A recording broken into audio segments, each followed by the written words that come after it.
Ngayon, Leng Xuanyang, maghahatid ako ng katarungan sa ngalan ng langit.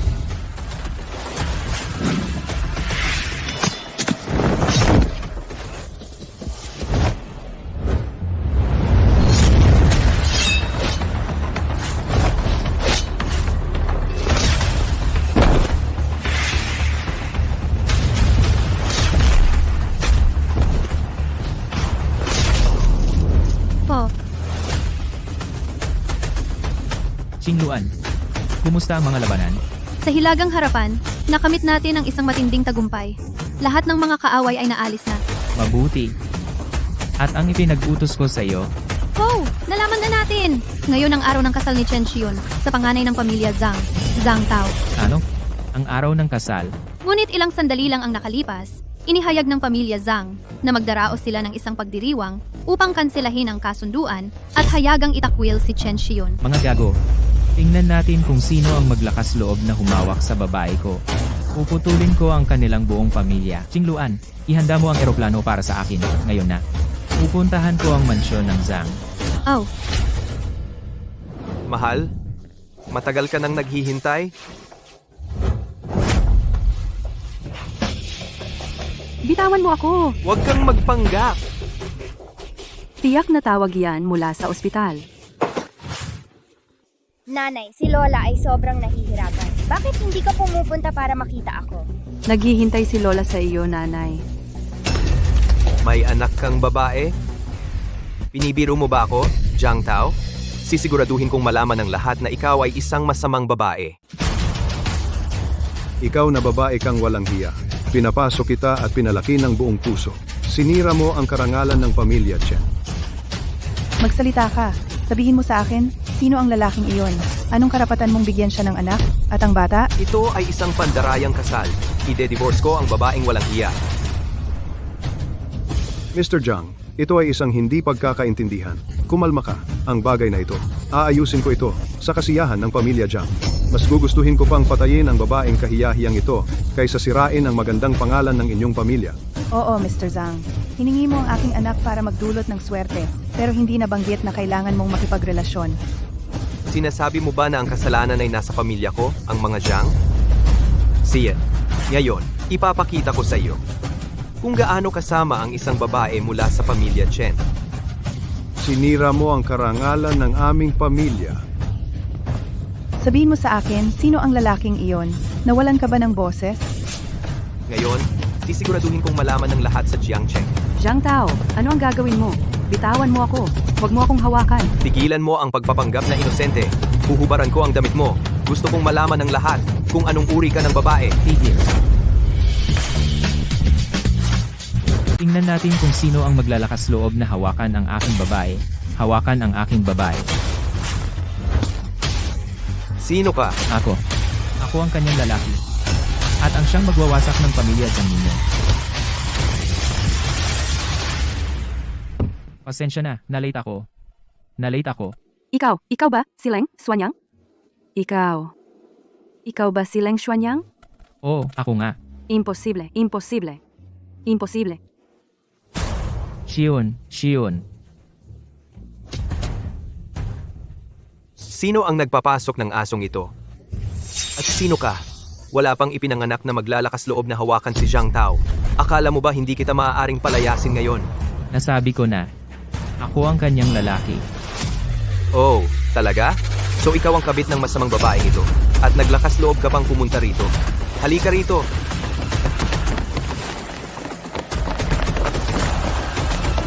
Bugbugin sila. Tapusin ang dalawang asong ito. tingnan natin kung sino ang maglalakas loob.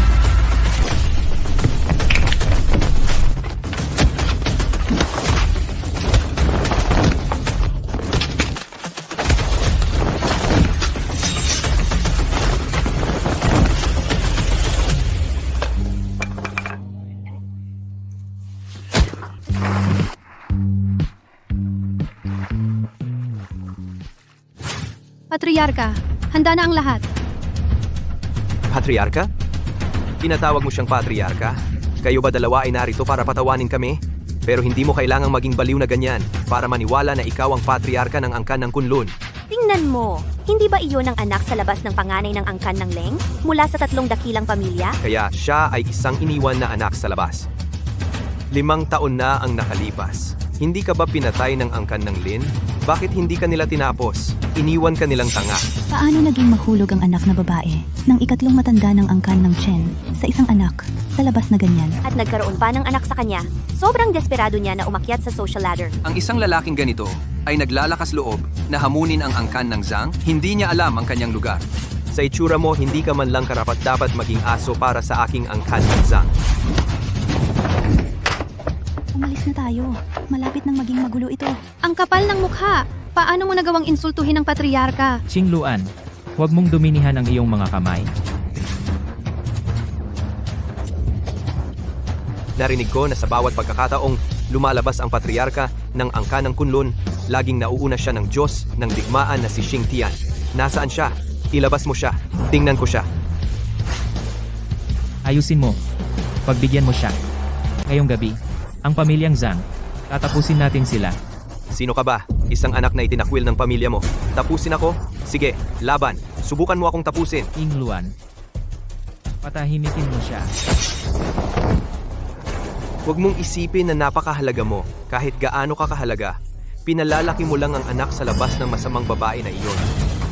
Ano ang sinabi mo tungkol sa anak sa labas? Anong ibig mong sabihin? Naku, nasa klinika pa si Yaya. Ibaba mo ako ngayon din. Yaya. Sino si Yaya? Ang anak mo, syempre. 5 taon na ang nakalipas, nailang ka at nawalan ng malay. Wala akong ibang mapagpipilian. Ang magagawa ko lang ay tulungan ka gamit ang aking katawan. Ganyan ipinanganak si Yaya. Magaling, si Leng Xuanyang ay magiging ama na. Paano na ang pamilyang Zhang ngayong gabi? Kailangan kong puntahan si Yaya. Ngayong gabi, hindi natin sila papatayin. Magiging ama. Muling nagkita ang ama at anak na babae. Huwag mo na lang pangarapin iyon, ang pag-insulto kay Zhang Tao. Gagawin kong mawala ang iyong pamilya.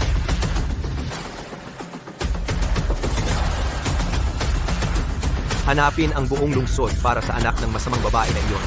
Tapusin ang masamang babae na iyon. Kung hindi mo siya tatapusin, tatapusin kita. Hindi na maililigtas ang batang ito. Ilayo mo siya agad. Ako, si Lin Xuanxuan, ay dapat maging karapat-dapat sa aking uniforme ng doktor at konsensya. Hindi mo alam kung ano ang mabuti para sa iyo. Para sa isang batang tulad nito, akala mo santo ka. Umalis ka na ngayon din. Sino ang tinatawag mong basura?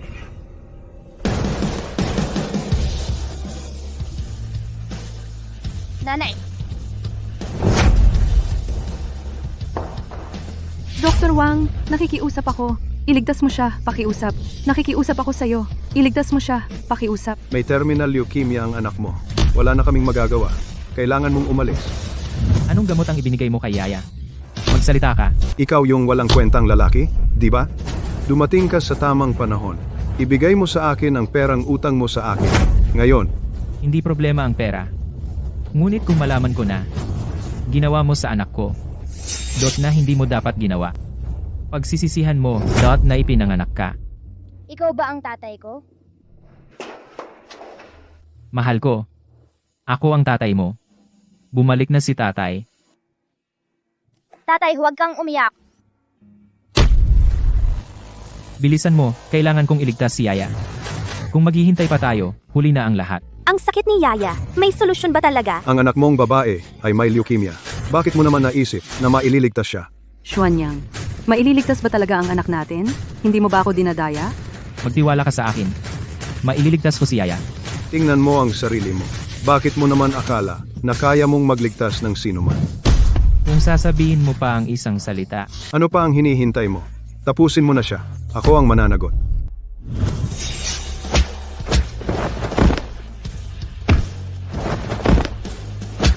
pababayaan kitang mabuhay sa ngayon. Kapag gumaling na ang anak ko, babayaran mo ito. Ngayon, lumabas kayo rito, lahat kayo.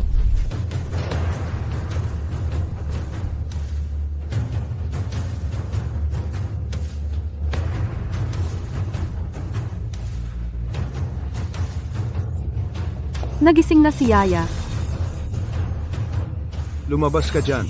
Kung hindi ka lalabas, kailangan kong gumawa ng aksyon.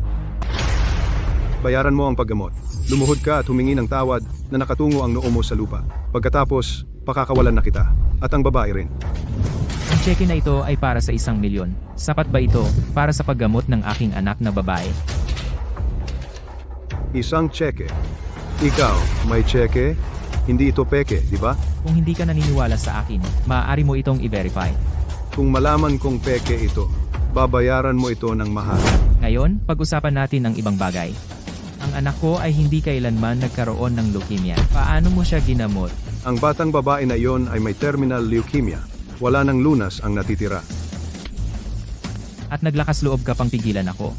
Maling diagnosis, at higit sa lahat, tumanggi kang tumulong.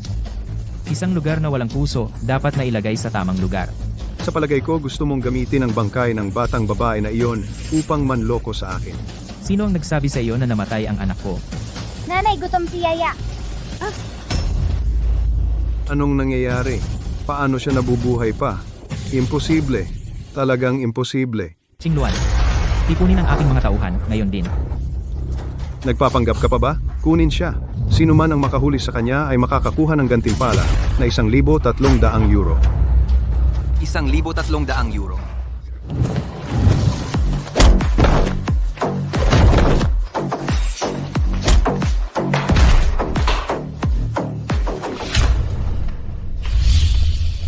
May problema po tayo. Sabi ng bangko, hindi nila makash ang cheque na ito at inutusan nila akong pigilan ang may-ari ng cheque. Itong lalaki, naglakas loob siyang manloko sa akin gamit ang pekeng tseke.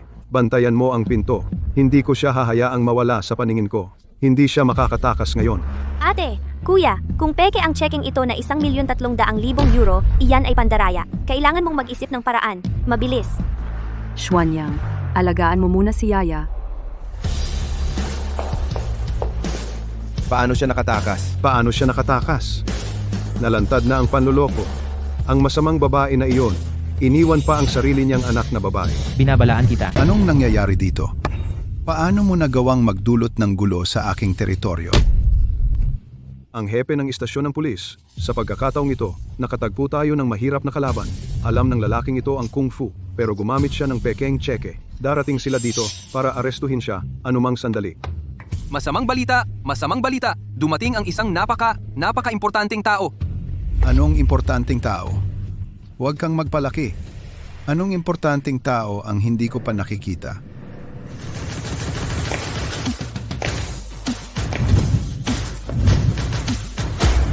Hindi ba yon? President Qian.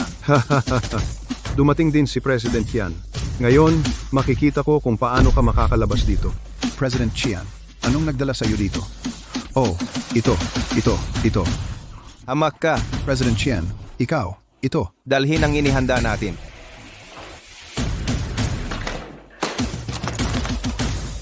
Paki Grandmaster, tanggapin ang refund ng cheque. Naghanda kami ng 10 milyon sa cash. Paki Grandmaster, patunayan ito.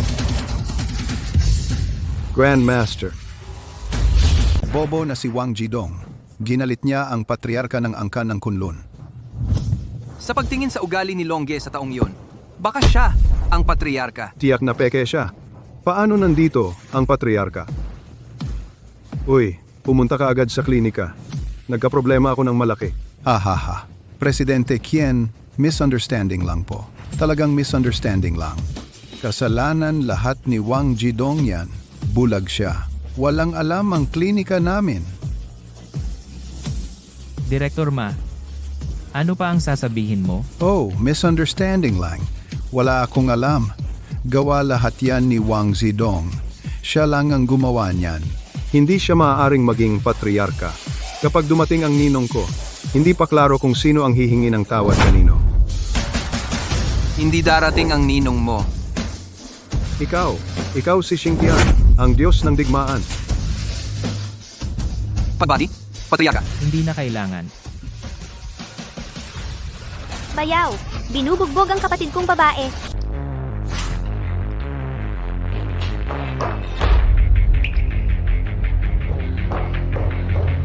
Nanay, tatay, kailangan ko ng 200,000 euro. Apurahan ito. Ang kapal ng mukha mo. At lakas ng loob mo pang bumalik at humingi ng pera sa akin? Magsalita ka. Saan mo nakilala ang lalaking iyon na pumunta at gumawa ng gulo sa bahay ng pamilya Zhang? Ang pamilya Zhang ay hindi basta-basta lugar na pupuntahan mo at guguluhin. Hindi ko siya hinanap. Kusa siyang pumunta. Nagsisinungaling ka pa ba? Papatayin kita, hayop ka. Papatayin kita. Pinahiya mo kami. Tatay, huwag mo nang saktan ang ate ko.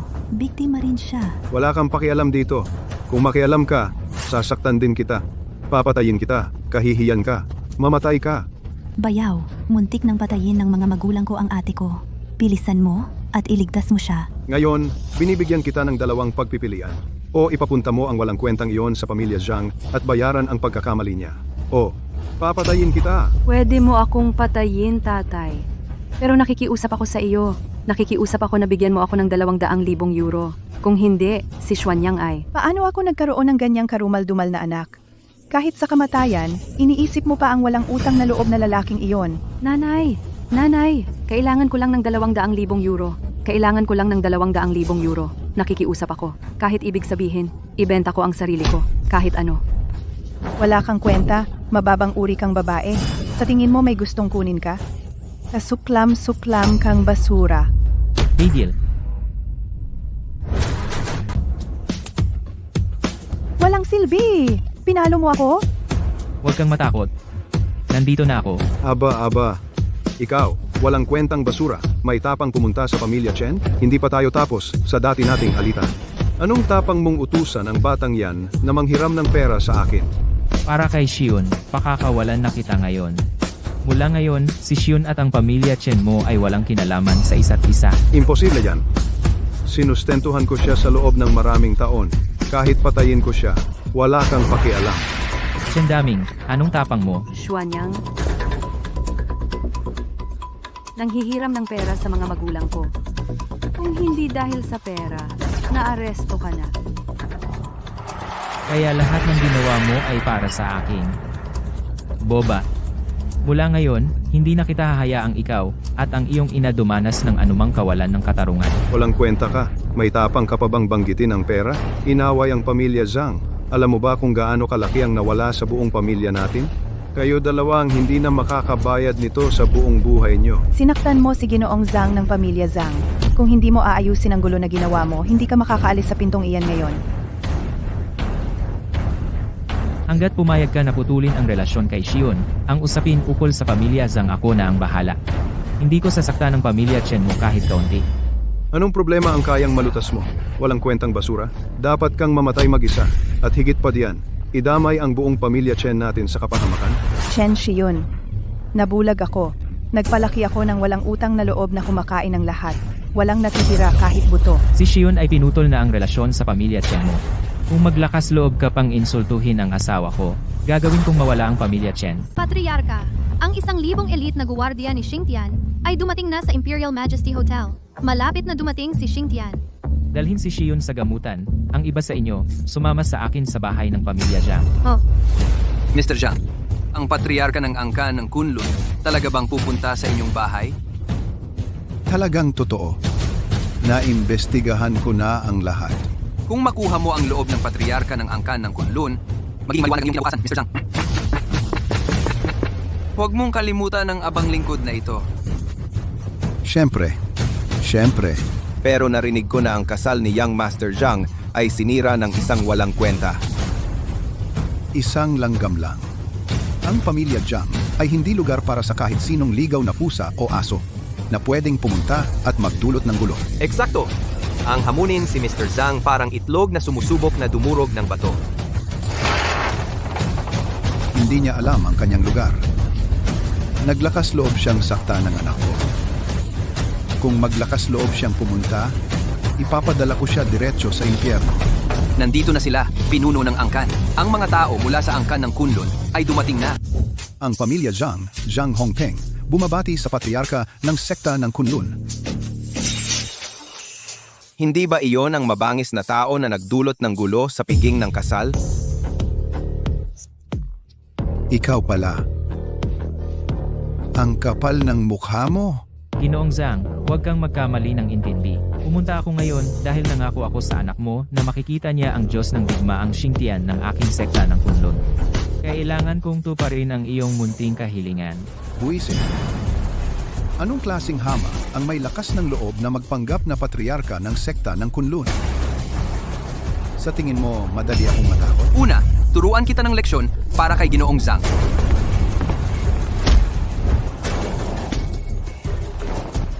Gusto mo ring subukan? Hindi nakilala ng abang lingkod ang dakilang tao. Lahat ay inudyok ng matandang si Zhang Hongpeng. Buwisit. Traitor. Sino ang bulag na hangal na? Sa lugar na aking pinoprotektahan, Jiang Honglei, may lakas ng loob na manggulo? Hoy, binata. Tamang-tama ang oras. Hayaan mo itong tanga makita kung ano ang kaya ng pamilyang Zhang. Sige, tuloy lang. Tigil! Kuya, ano ang nangyayari? Gusto mo bang? Ginoong Xingtian, nabulag ako. Hindi kita nakilala. Karapat dapat akong mamatay. Kuya, anong ginagawa mo? Manahimik ka. Lumabas ka. Umalis ka rito. Ngayon na. Kuya, huwag kang matakot. Ang Diyos ng digmaang Xingtian ay hindi maaaring narito.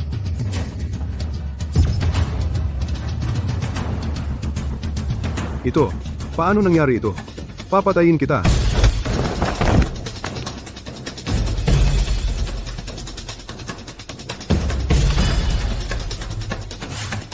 Leng Xuanyang, ano ang gusto mo? Ang anak mo kanina ay nagsabi na gusto niyang makita ang lakas ng aking sekta ng Kunlun. Ngayon, imulat mo ng husto ang iyong mga mata at panoorin.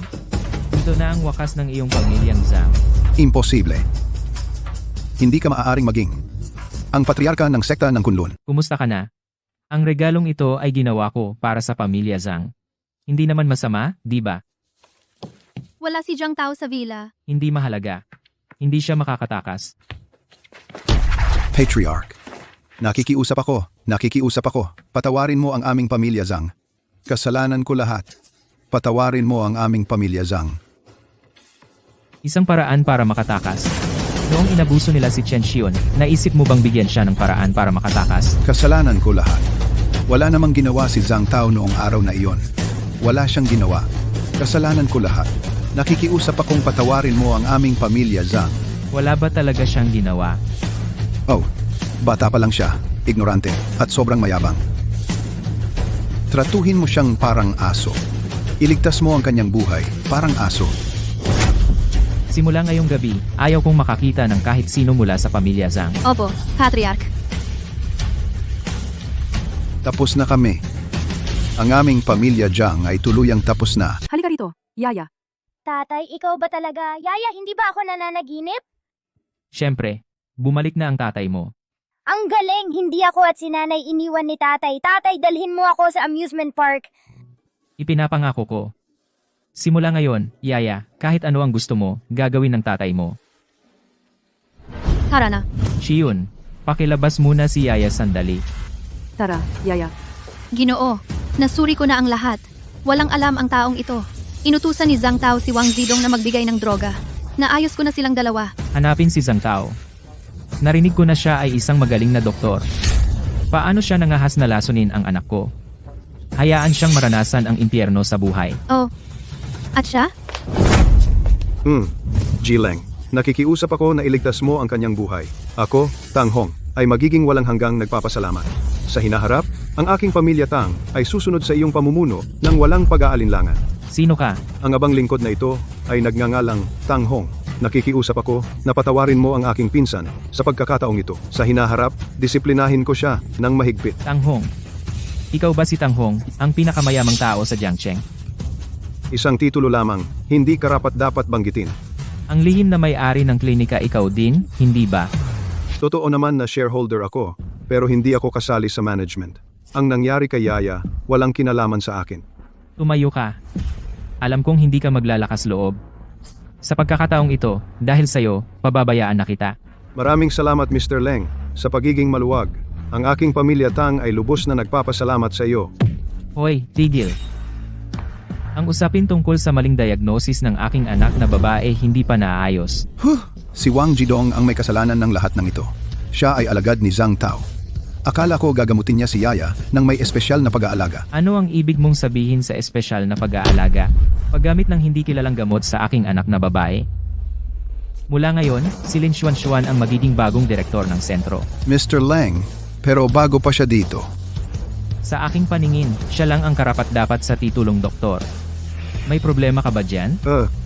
Hindi mo pa rin naintindihan? Tumahimik ka. Mr. Lang, kung gayon, aalis na kami. Tara na. Xuanyang, ikaw ba may itinatago sa akin? Xion, anong ginagawa mo dito mag-isa? At si Yaya? Si Yaya ay nakatulog na. Ayos lang ba talaga siya? Oo, ayos lang siya. Kasalanan yun ng doktor. Ang anak nating babae ay ganap na malusog, huwag kang mag-alala. At tungkol sa pekeng tseke? Naasikaso na rin yan. May dahilan yan. Ipapaliwanag ko sa'yo ng maayos mamaya. Xuanyang, sa hinaharap, hindi ka na ba talaga aalis? Hindi na kita iiwan muli. Aalagaan ko kayong mabuti. Ako, marumi ako. Maliligo ako. Qingluan, alagaan mo si Xion. Paliguan mo siya at palitan ng damit. Oh, hindi. Hindi kailangan yan. Kaya ko nang mag-isa. Ma'am, nasugatan ka. Huwag kang matigas ang ulo sa akin.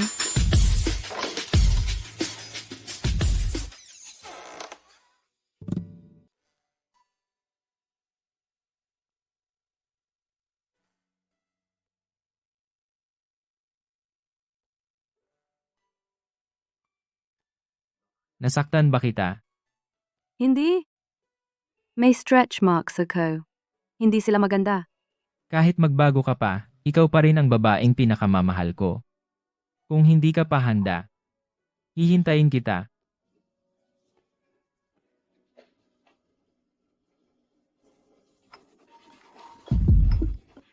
Kailangan ko munang sumagot ng tawag. Anong sinabi mo? Okay, alam ko na. Pupunta ako doon ngayon din. Anong problema? Anong nangyari? Wala. Kailangan ko munang alagaan si Yaya.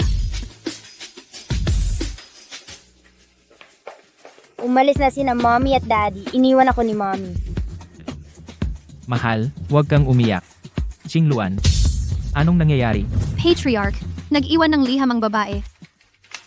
Xuanyang, hindi ako karapat-dapat sa'yo. Isama mo si Yaya at umalis kayo rito. Pangako mo sa akin. Huwag mong hayaang ang anak nating dumanas muli ng paghihirap. Qingluan, ihanda mo ang kotse. Pupunta tayo sa pamilya Chen.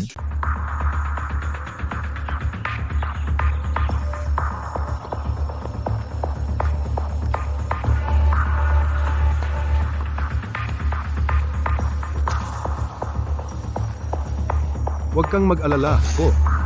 Inayos ko na ang pagbili ng Chen Group. Ang pamilya Chen ay hindi ako kahanga-hanga. Hindi ko sila binibigyan ng kahalagahan. Ipagkakatiwala ko ito kay Xion para practice. Tandaan mo, huwag mong ibunyag ang pagkatao ko. Tito, malapit na siyang 50 pero wala pa ring pagbabago. Paano nangyari iyon? Ikatlo, ikaw ang dahilan ng gulo na ito. Ibitiw mo ang iyong mga bahagi at umalis ka sa pamilya Chen. Simula ngayon, putulin mo ang lahat ng ugnayan sa mga Chen. Tatay, ano ang sinasabi mo, tatay? Anak mo ako. Huwag mo akong sisihin. Ito ang kasunduan ng pagtatapos ng bahagi. Pirmahan mo na ito ngayon. Sobra na ito. Si Daming at ako sa mga nakaraang taon. Kung hindi man kami nag-ambag ng malaki, nagtrabaho naman kami ng mabuti. Ito ay pagpatay ng asno kapag hindi na ito kapaki-pakinabang. Tita, hindi yan ang tamang paraan para tingnan ito. Ang sisi ay nasa walang kwentang anak na babae na pinalaki mo. Tahimik. Tatay, hindi ka maaaring pumirma. Wala kang hiya. Sinira mo ang buhay namin. At nangangahas ka pang magpakita rito? Wala kang silbi. Bakit ka nangangahas na magpakita? Ano ang gusto mo? Tatay, nanay, hayaan niyo akong magpaliwanag. Sinira mo ako at gusto mo pa rin gumawa ng dahilan? Tigil. Ji Tang. Lolo, siya si Ji Tang, ang pinakamayamang tao sa Changcheng.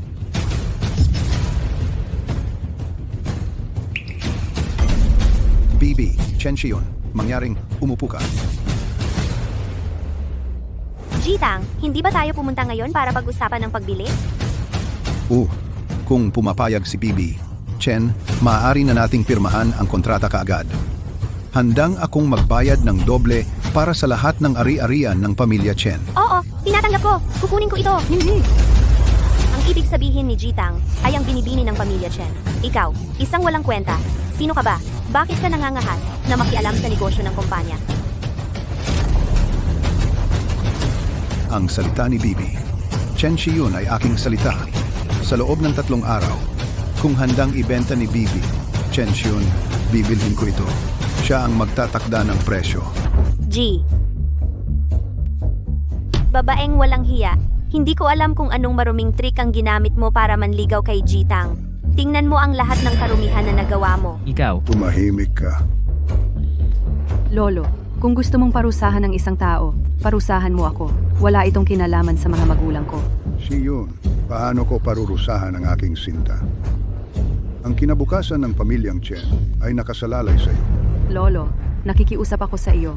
Huwag mong ibenta ang kumpanya. Ikaw ang nagtayo ng kumpanyang ito gamit ang sarili mong mga kamay. Ibenta ito ng ganoon na lang. Ito'y... Hindi ito magagawa. Hindi ito magagawa? E ano ngayon? Ang lahat ng taong ito ay mananatili rito. Sa walang laman na kumpanya, mabubuhay ba tayo sa hangin? Tama na. Pagkatapos ng lahat, pamilya naman tayong lahat. Pag-usapan na lang natin ang presyo. Hindi natin ito maaaring ibenta ng mura. Sinabi na ni Jitang na ang presyo ay hindi para sa kung sino lang ang magdesisyon. Depende ito sa ating Shiyun. Kaya ang kasunduan, Manugang, anong kasunduan ang sinasabi mo? Sa hinaharap, mananatili pa rin tayong pamilya. Anak, sabihin mo sa amin, magkano ba natin ito ibebenta? Ang gusto kong sabihin ay, huwag natin itong ibenta. Bigyan mo ako ng 3 araw. Makakahanap ako ng paraan para iligtas ang kumpanya. Ano ba sa tingin mo ang magagawa mo? Maliban na lang kung makikipagtalik ka sa bawat kasosyo sa negosyo, baka sakaling may mabawi ka. Kung hindi, ingatan mo ang bibig mo. Hindi ko ibebenta ang kumpanya at hindi rin ako makikipagtalik sa mga kasosyo. Gagamitin ko ang aking katapatan para hikayatin ang mga kasosyo na magpatuloy sa pakikipagtulungan sa pamilyang Chen. Hindi pangkaraniwan para kay Shiyun na magkaroon ng ganitong ideya. Hayaan siyang subukan. Lolo, ikaw? Desisyon ko na ito. Ganun na lang yun.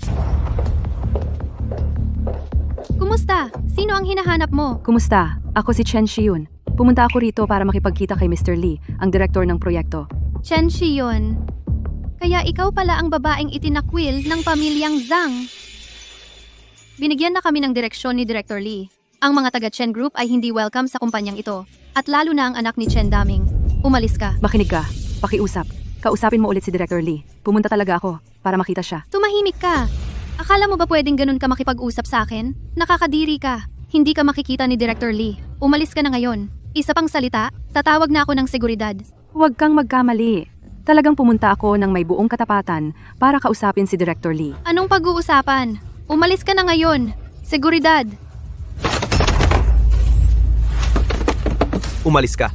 Umalis ka na. Ito ba ang lugar para sa iyo? Umalis ka na ngayon. Labas! Patriarka, pakiusap, kumalma ka. Aasikasuhin ko na ito ngayon. Umalis ka na ngayon! Tigil, ano ang ginagawa mo?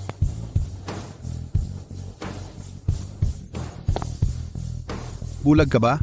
Pwede mo bang abalahin si Miss Chen? Iimpake ninyo ang mga gamit nyo at umalis, lahat kayo. Sino ka? Miss Chen, pumasok po kayo. Ako ang presidente ng Guhe Group, Miss Chen. Sa palagay ko, nandito ka tungkol sa pakikipagtulungan sa pamilyang Chen. Pakiusap, huwag pansinin ang nangyari kanina. Pero sinabi ni tagapamahala Lee na ayaw niya akong makita. Malamang may hindi pagkakaunawaan. Bibigyan kita ng kasiyasyang sagot ngayon din. Hindi ba sinabi ko sa iyo na umalis ka? Mas nakakainis ka pa sa langaw na umiikot. Lumabas ka ngayon din. Sino ka ba? Pumunta ka dito para mag-utos kay Miss Chen. Pangulo, si tagapamahala Liang. Lee Ziming. Sabihin mo sa kanya, hindi na siya kailangan pumasok simula bukas. At isa pa, ipagbigay alam sa lahat sa kumpanya. Mula ngayon, Miss Chen ang magiging pinakamahalagang panauhin ng aking Guhe Group. Sino man ang may sasabihin, pwede nang mag-empake ng kanilang mga gamit at umalis. Miss Chen, ikaw muna. Hindi. Ikaw muna. Sa totoo lang, pumunta ako. Miss Chen, hindi na kailangan mong magsabi ng kahit ano. Sa isang salita mo lang, ako mismo ang magbibigay sa iyo ng kontrata ng pakikipagtulungan sa pamilyang Chen. Ingat sa ulo. Ingat. Magmaneho ng dahan-dahan. Ingat.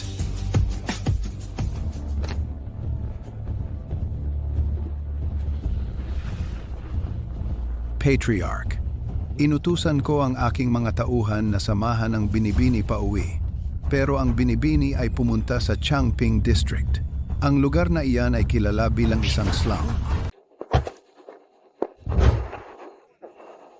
Ang sama-sama mo talaga. Kaya pala nakikipag-date ka sa mayaman.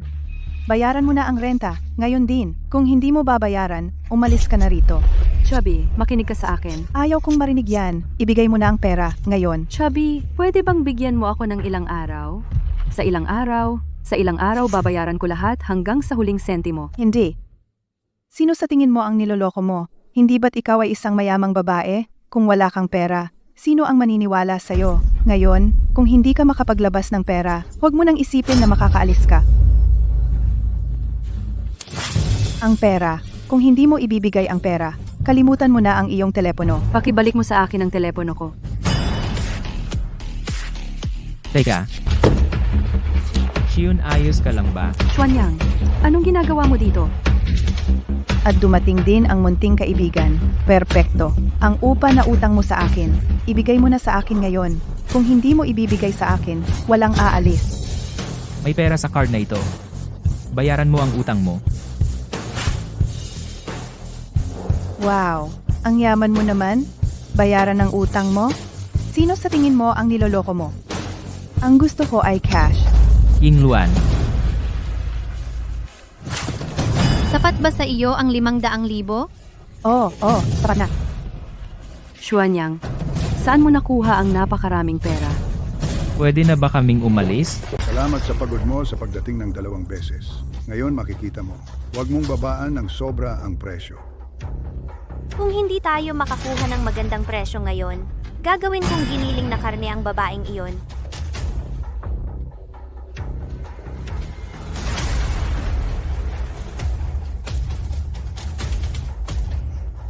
Shiyun, tapos na ang 3 araw na deadline tungkol sa mga kasosyo sa negosyo.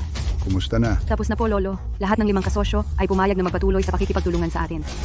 Pwede na tayong pumirma ng kontrata, anumang oras. Imposible iyan. Kahit si Lolo ay hindi ito kayang lutasin. Nakipagtalik ka ba sa mga kasosyo sa negosyo? Kung magsasalita ka ng marumi ulit, babasagin ko ang bibig mo. Paano mo ako kakausapin ng ganyan? Walang kwenta kang tao. Sa tingin ko ngayon, ang deal na ito, ayaw mong makipag-negotiate, di ba? Tumahimik ka. Shiyun, sabihin mo kay Lolo, nakuha mo ba talaga ang mga kasosyo sa negosyo? Opo, nakausap ko na silang lahat. Mabuti. I-verify ko ngayon din. Kumusta? President Hu. Ako si Chen Zhenhua mula sa Chen Group. Gusto kitang makausap para pag-usapan ang pag-renew ng kontrata. Chen Zhenhua. Pasensya, wala akong oras. Chen Shiyun. Ito ba ang sinasabi mong tapos? Lolo, gumagamit siya ng mga panloloko para pababain ng mga tagalabas ng presyo. Kung hindi natin maisara ang kasunduan sa partner, walang halaga ang kumpanya natin. Huwag mong kalimutan na pinalaki ka ng pamilya Chen. Lahat, pakiusap, kumalma. Tatawag ako ngayon para linawin ito. Kumalma, nandito ako. Ilagay mo sa loudspeaker. Huwag kang mandaya. Sino? Magandang araw, Miss Chen. Hinihintay kita para pag-usapan ang pagpapatuloy ng kontrata. Papunta na ako ngayon. Ikaw na masamang babae, ano ang nangyayari? Manahimik ka na lang. Kung hindi, ipagsisisi mo ito habang buhay. Hindi ko na kaya. Napansin ko na noong nakaraan na ang putang iyon na si Chen Shiyon at si Mr. Tang ay may binabalak. Sabihin mo sa akin, ilang beses ka nang natulog kasama si Mr. Tang? Nasiyahan ka ba, ha? Tang, ipapapatay kita kay Lin Zihao. Lin Zihao. Lin Zihao, mula sa pamilya Lin ng Jiangbei. Meron ka namang pinag-aralan. Natatakot ka na ba? Miss Chen, dala ko na ang bagong kontrata na hiniling mo. Eto na. Mr. Gu, isang kasiyahan ito. Ako ang may kasiyahan. Miss Chen, sige, mauna ka.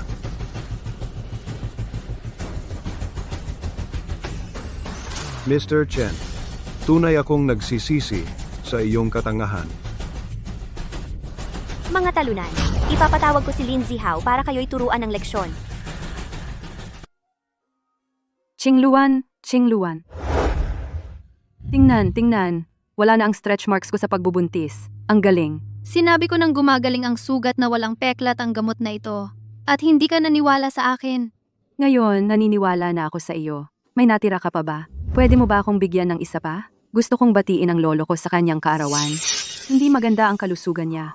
Ang pagbibigay sa kanya ng gamot na ito ay sigurado. Ganyan ka tinatrato ng pamilya Chen. Pero, Kung tutuusin, ako ay inampon ng pamilya Chen. si, Bilisan mo o hindi tayo aabot sa birthday party.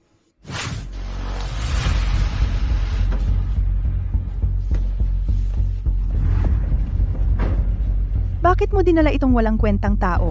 Nakakahiya. Mom, hindi walang kwenta si Xuanyang. Si Xion na ngayon ang paborito ng pamilya. Makinig ka sa kanya. Si Shiyun na ngayon ang CEO ng negosyo ng pamilya natin, ang Chen Corporation. Ang buong pamilya Chen ay nanonood. Hindi natin pwedeng hayaang itong walang kwentang tao na magpahiyang sa atin sa harap ng pamilya Chen. Mom, Pasensya na po, sir. Hindi karapat-dapat ang sasakyan mo sa underground garage. Kailangan kong hilingin na umalis ka na. Kung gayon, anong uri ng sasakyan ang may karapatang pumarada dito? Nagbigay na ng utos si Miss Chen. Ang mga sasakyang nagkakahalaga ng mas mababa sa 1 milyon ay dapat pumarada sa labas. hello. Ako si Chen Xion. Ito ang bahay ng lolo ko.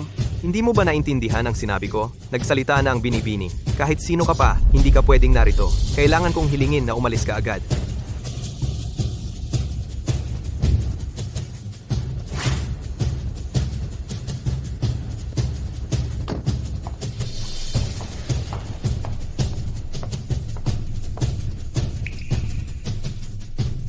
Kaya pala amoy kahirapan.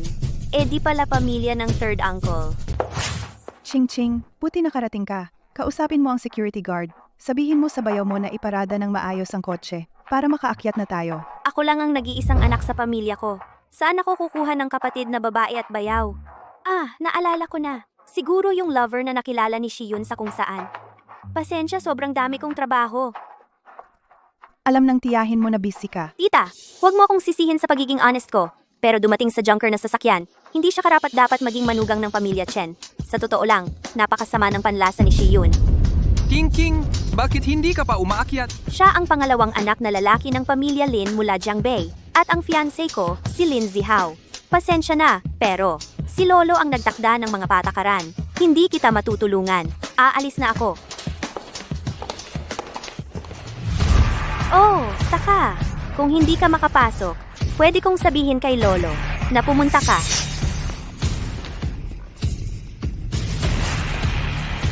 Kunin mo sa akin ang pinakamurang kotse sa garahe at ihatid mo sa villa ni Chen Jianhua.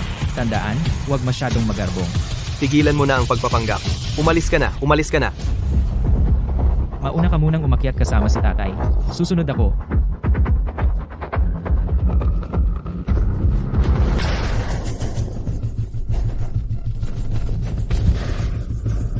Paano ka nagmamaneho ng ganyan? Bulag ka ba? Nakakadiri. Dumihan mo ang damit ko. Huwag kang ganyan. Wala akong dalang pamalit na damit. Paano ako makakapunta sa birthday party na ganito? Okay lang. Sa totoo lang, may dala ako. Paano kung isuot mo na ito ngayon? Hindi ba sinabi ko sa iyo na dapat tayong mag-ingat na hindi mahalata? Ano ba ang iniisip mo? Nagdala ka ng ganyang kapansin-pansin. amo, ito ang pinakamababang profile na kotse na mayroon tayo sa garahe. Kahit na, sobrang kapansin-pansin pa rin. Tingnan mo, bukas, bilhan mo si Xion ng BMW. Oh,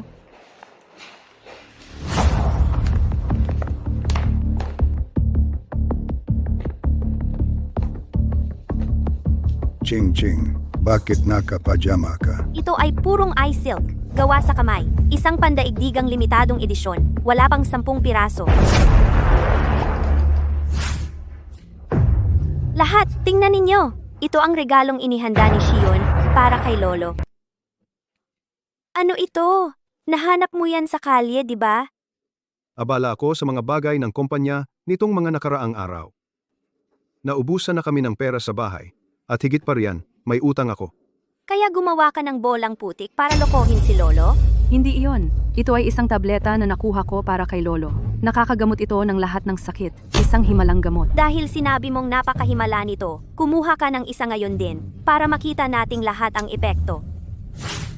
Napakahalaga ng gamot na ito. Ito na lang ang natitira. Kung inumin ko ito, Lolo, Anong problema? Kung kahit ikaw ay hindi mangahas uminom, paano mo ito ibibigay kay Lolo? Napakawalang puso mo. Jingo. Jingo, ang kuya mo ay paralisado, di ba? Ibigay mo sa kanya. Salamat, Lolo. Maraming salamat. Dadalhin ko ito sa kuya ko ngayon din. Lolo, ito si Zihaw. Ikaw ay? Ikaw ba si Lindsay Howe mula sa Jiangbei? Oo, ako si Zihaw, mula sa pamilyang Lin ng Jiangbei. Nagdala rin ako ng regalo para kay Lolo.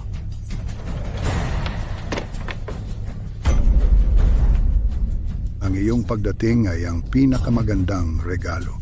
Pumasok ka. Umupo ka. Lolo, halika nang mabilis upang makita ang kuya ko.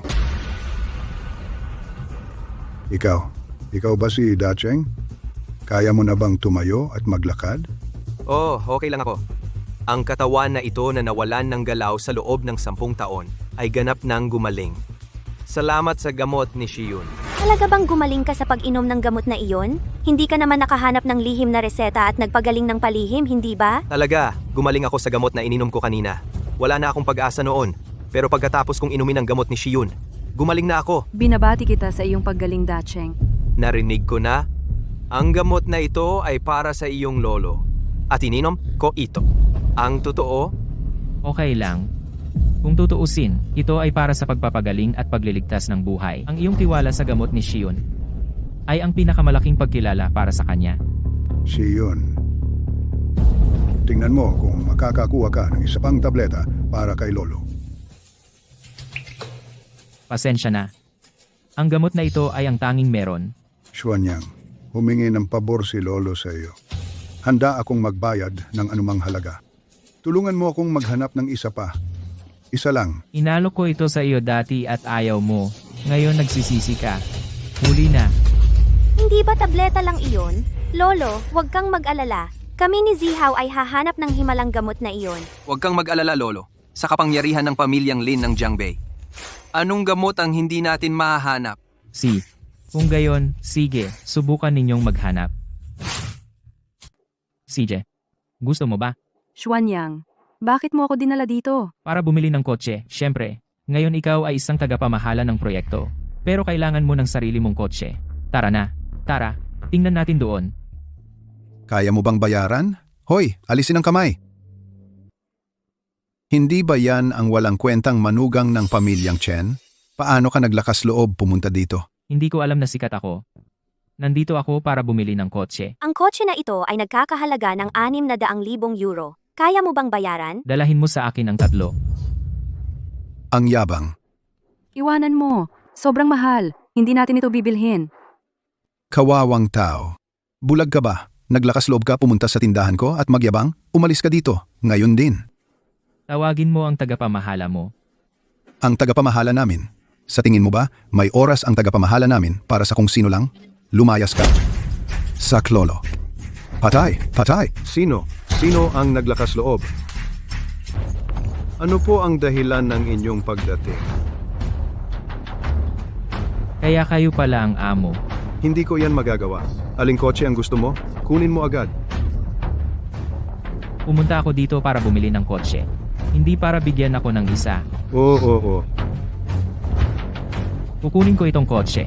At kukunin ko rin ang iyong dealership. Mayroong 200 milyong euro sa card na ito. Bibilhin ko ang dealership na ito mula sa iyo. Sige po. Aasikasuhin ko na agad ang papeles.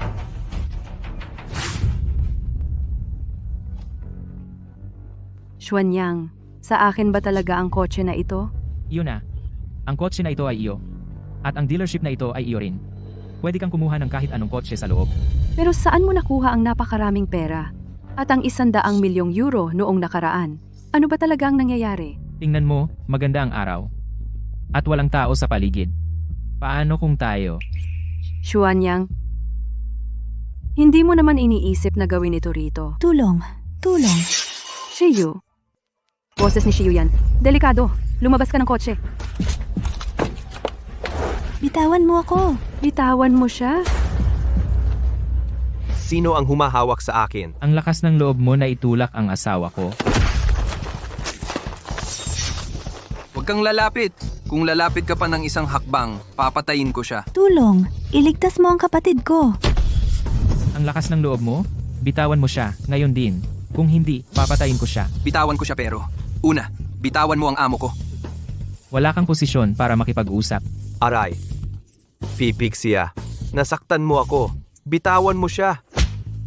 Binibitawan ko na siya. Sige, bitawan ko siya. Kuya? Kalmahan mo. Nandito ako. Huwag kang mag-alala. Ang lakas ng loob mo, nasaktan ako? Alam mo ba kung sino ang amo ko? Relax. Nandito ang bayaw mo. Huwag kang mag-alala. Shiyu, ayos ka lang ba? May nangyari ba sa iyo? Salamat, bayaw. Alam mo ba kung sino ang kuya ko? Siya ang boss ng distrito ng Jiangcheng, Wu Liang. Sa ilalim ng mundo, tawag nila sa kanya ay Kuya Liang. Wu Liang? Anong koinsidensya? Bibigyan kita ng 1 minuto. Tawagan mo siya. Para makita niya ang mga mukha ninyo. Hindi ka iiyak hanggang makita mo ang kabaong, ha? Ngayon, makikita mo na. Hoy, Kuya Liang, nagkaroon ako ng problema. Xuanyang, dapat na tayong umalis. Ayos lang. Dahil nandito ang bayaw, hindi tayo natatakot kanino man.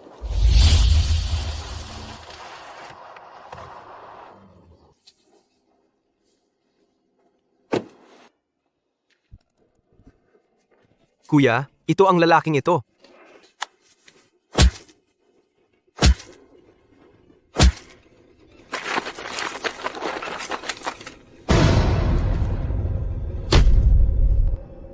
Pumatay siya! Pumatay siya! Palagi mo akong dinadala sa gulo. Pasensya na, Patriarka. Ako ay isang alagad ni Kuya Long. Pinadala niya ako para magbigay galang. Una, ihahatid ko muna kayong lahat. Pagkatapos, susunduin ko ang anak ko. Sabihin mo kay Along na kung mayroon pang mga kaso ng mga estudyanteng ginagambala sa Jiangcheng, pananagutan ko kayong lahat. Anong sinabi mo? Anong problema kay Yaya? At ikaw, munting bastos, naglalakas loob ka pang sumagot at hindi ka hihingi ng tawad? Ayaw ko. At sa ibabaw niyan, naglalakas loob ka pang tumakas? Bitawan mo ako, huwag mo akong hawakan. Hindi ka pa rin susunod? Aw, Yaya, huwag kang matakot. Nandito si Daddy. Daddy, at sino ka? Pakialam mo ang sarili mo. Ama ako ni Yaya. Anong karapatan mo para saktan ang anak ko? Hindi siya sumusunod at nananakit pa. Guro ako niya. Ang pagtuturo sa kanya ay ang pinakanatural na bagay sa mundo. sumusunod naman ako. Sinabi lang ni Xiaofeng na wala akong tatay. Daddy, nagkasala si Yaya. Daddy, hindi dapat makipag-away si Yaya. Yaya, huwag kang umiyak. Nandito si Daddy kasama mo. Kung sasabihin mo ang isa pang salita, papatayin kita dito mismo. Kaya ikaw ang ama ng babae. Ako ang tatay ni Yaya. Sino ka? Ako si Wang Sheng, ang direktor ng kindergarten.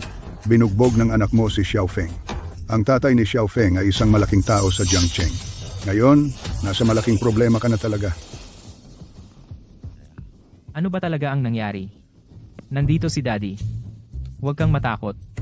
Pero gusto lang ni Daddy marinig ang totoo. Ininsulto nila ako at sinabi nila na walang kwenta si Daddy. Magaling. Napakagaling. Saka nating hintayin ang lahat na dumating at magkalkalan tayo. Ikaw, kahit 10 kayo, hindi kayo tatalo sa isa niyang bodyguard. Mamumuhay ka sa pagluhod bago matapos ito. Sino ang nangahas na guluhin ng anak ko? Ah, ikaw pala. Ngayon naiintindihan ko na. Pagbati, Patriarka. Naging walang pakundangan ako. Umuwi ka at turuan ang anak mo. At bantayan mo ang iyong dila. Napaka mapagbigay mo, Patriarka. Lumabas ka dito. Ngayon na. Tigil. Humingi ka ng tawad sa anak ko. Yaya, pasensya na. Nagkamali ako. Tungkol sa usapin ng 12 corporations. Ikaw at si Tang Hong ay kailangang pabilisin ang mga bagay. Ang kapaligiran sa Jiangcheng. Panahon na para ayusin ang mga bagay. Ang gusali ng 12 Families Group. Kailan ito matatapos? Tinatayang aabutin ng kalahating buwan. Hindi, huli na iyon. Ang 12 Families Group dapat maitayo sa loob ng 1 linggo. Naiintindihan. Gagawin ko ito kaagad. Tang Hong, tungkol sa pagpirma ng kontrata sa pamilyang Chen, bilisan mo iyan. Tandaan. Gusto ko si Shiyun ang kumatawan sa pamilyang Chen sa pagpirma. Oh, Kilala mo ng mabuti si Jiang Bei. Ang 12 Families Group ay papasok sa mundo ng negosyo sa ilalim ng iyong pangalan. Tandaan. Huwag banggitin ang aking pangalan. Naiintindihan. Paano mo nagawa? Si Young Master Lin lang ang makakapagligtas sa pamilyang Leng. Kung hindi ka mag-aasawa, umalis ka sa pamilya. Hindi ako sumasang-ayon. Hindi pwedeng magpakasal ang ate ko. Walang kwenta. Kung hindi siya magpakasal, lalabas ka rin. Stepmother, basta't mananatili si Xuanyang sa bahay na ito, magpapakasal ako. Ate, hindi ka pwedeng magpakasal. Ate.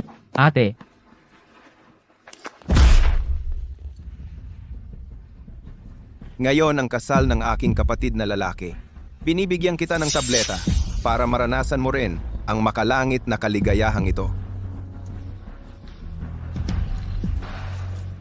Ate, ang paghihiganti mula 5 taon na ang nakalipas, babayaran ko ito ng 10 beses.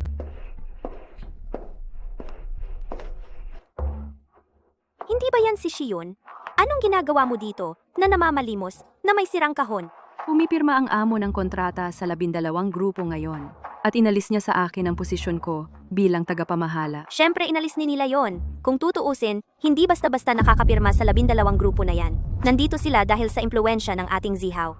Kung para sa ikabubuti ng pamilya Chen, handang-handa kong ibigay ang posisyon ng tagapamahala sa ate ko. Sinong may sabing ibigay mo sa akin? Wala akong masyadong pera ngayon, pero nakakita lang ako ng barya. Huwag kang magreklamong konti lang. Itago mo yung kahon para sa sarili mong paglimos. Leng Xuanyang, anong ibig mong sabihin? Binabalaan kita? Ngayon ay malaking araw para sa pamilya Chen natin? Kung maglakas loob kang sirain ito para sa akin muli, babayaran mo ito? Tingnan natin kung tungkol saan ang malaking bagay na ito. Karapat-dapat ba kayo dito? Linawin ko, mula ngayon, ako si Chen Jingjing, ang mamamahala sa 12 grupo. At kayong dalawa ay hindi payagang pumasok sa mga ito. Sige, tingnan natin kung paano ka pumirma kung wala si Shiyun. Paano ka pumirma? Bulag ka ba? Ako si Miss Chen. Si Li Zihao, mula sa pamilya Lin sa Jiangbei ang fiancé ko. Anong Miss Chen? Sino ka ba talaga? Baliw ka ba? Naghihintay kami kay Miss Chen Shiyun.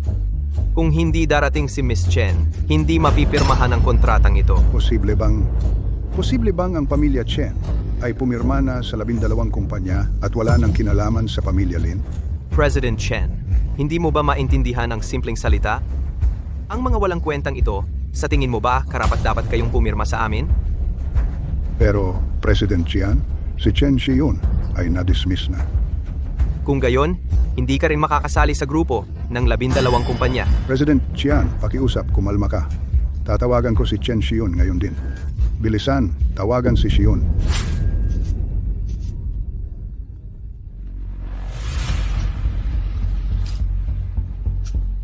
Shiyun, Ito silang Xuanyang. Xuanyang. Mayroong isang napakahalagang proyekto ngayon na kailangan agad ang pirma ni Shiyun. Pwede bang? Hindi. Si Lolo ba yan, Xuanyang? May nangyari ba sa kumpanya? Hindi ka bahagi ng kumpanya. Bakit ka mag-aalala sa mga nangyayari doon? Xuanyang. Sige, ang pagsisante kay Shiyun ay pagkakamali ko. Hindi ko naisip ng mabuti. Ginoo, kung gusto mong bumalik si Shiyun, depende ito sa iyong sinseridad. Alam ko. Nasa pintuan ang sorpresa. Lolo? Pasensya na, Shiyun. Mali ako. Mamaya na, pumunta ka at pamunuan ang pagpirma ng kontrata.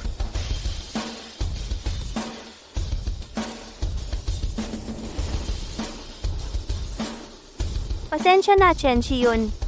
Mali kami. Kayo, Xuanyang, ano ang nangyayari? Shiyun, humihingi na kami ng tawad. Sumama ka sa akin, bilis. Lolo, pero natanggal na ako sa trabaho. Nagpapakatanga ka pa ba? Hukang masyadong matalino. Nagsorry na kami. Bilisan mo at umalis ka na. Ganyan ba ang sinseridad mo? Buwisit ka. Matagal na kitang tinitiis. Ngayon, sasaktan kita. Lolo, anong ginagawa mo? Wala itong kinalaman kay Xuanyang.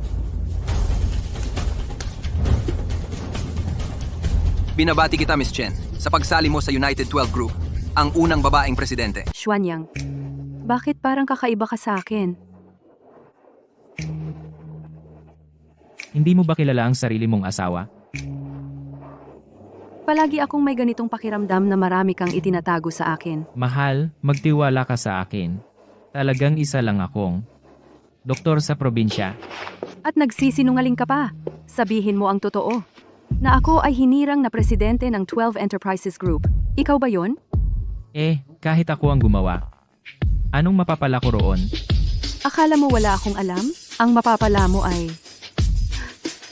ako.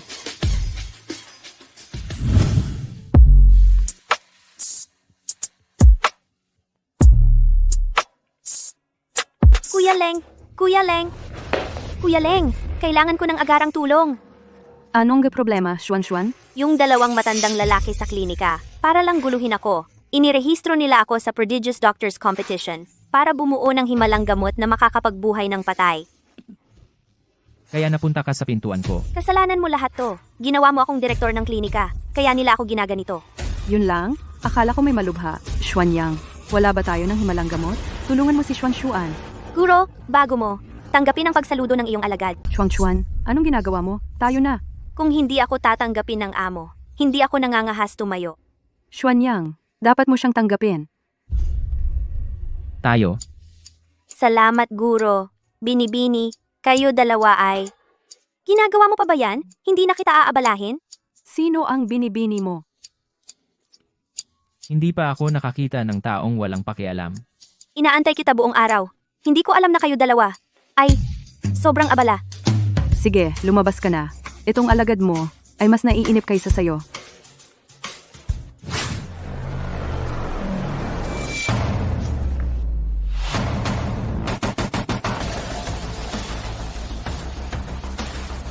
Ikaw ba si Lin Zihao?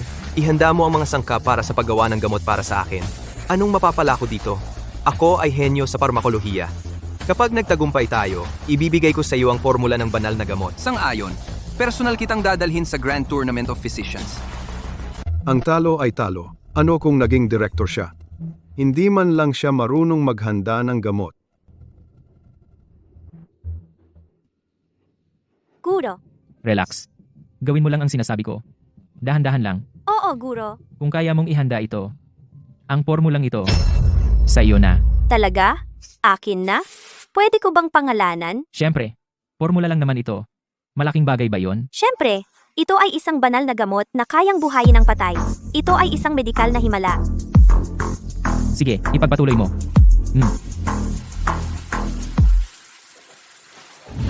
Patriarka, si Lin Xuan ay mula sa pamilyang Lin sa Hilaga ng Ilog. Iba siya sa ibang mga Lin. Ang hilig lang niya ay medisina. Pero sinaktan ka ng pamilyang Lin. Matagal ka nang malayo sa bahay sa loob ng maraming taon.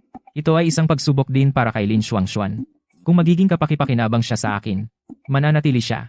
Kung hindi, tatanggihan siya. Naiintindihan.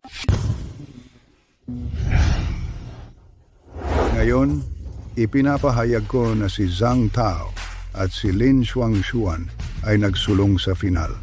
Ang huling pagsubok ay subukan ang mga gamot. Lumalabas na ang medical sage ng Kunlun Clan, si Feng Wuya, ang mamamahala rito. Sino sa dalawa ang may mas mahusay na gamot? Kung sino ang makapagpapagaling siya ang magiging kampyon. Hindi mahalaga ang buhay o kamatayan. Leng Xuanyang. Sa pagkakataong ito, makikita mo ang aking kakayahan. Huwag kabahan. Gawin mo lang ang lagi mong ginagawa. Hindi ko bibiguin ang aking guro. Paano mo balak subukan ang iyong gamot? Ang aking gamot ay nakakagamot ng lahat ng sakit. Hoy, ikaw? Ako. Gusto ko siya nasubukan ito. Ito, hindi siya. Sige, tinatanggap ko. Jiang Tao, alam kong lason ang gamot na ito. Ngunit ngayon, bibigyan kita ng pagkakataong makapaghiganti. Leng Xuanyang. Sa loob ng wala pang 5 hakbang, mamamatay ka. 3, 4. Guro. Ama, nakapaghiganti na ako para sa inyo. Ano pa ang hinihintay mo? Bilisan mo at dalhin ang lunas sa iyong amo. Dali! Amo, ang lunas.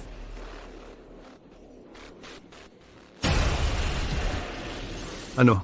Ang ibinigay niya sa iyo ay lason. Talaga siyang walang awa. Magaling. Nakapasa ka sa pagsubok. Imposible. Ang lason na inihanda ko, Zhang Tao, walang makakalaban dito. Subukan mo nga sa sarili mo. Leng Xuanyang, ano ang ibinigay mo sa akin? Maayos ang mga binti ko. Naku, Naniniwala ka na ba ngayon? Leng Xuanyang. Umirma kami ng kasunduang buhay o kamatayan.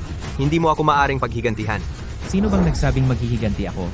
Ang pagpatay sa pamilya Zhang ay para ipaghiganti ang aking asawa, si Chen Xion, at ang iyong buhay ay para sa aking anak na babae upang mailabas ang kanyang galit. Arg.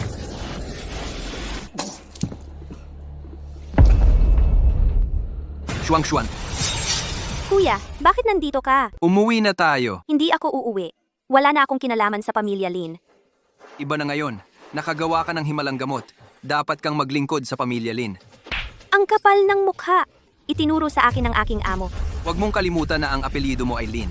Ang buhay mo ay ibinigay sa iyo ng pamilya Lin. Mula ngayon, hindi na ako ang iyong amo. Sa pagitan natin, walang anumang relasyon. Amo! Mukhang kailangan kong pumunta sa hilaga ng ilog. Lindsay Feng, ano ang ginagawa mo? Huwag!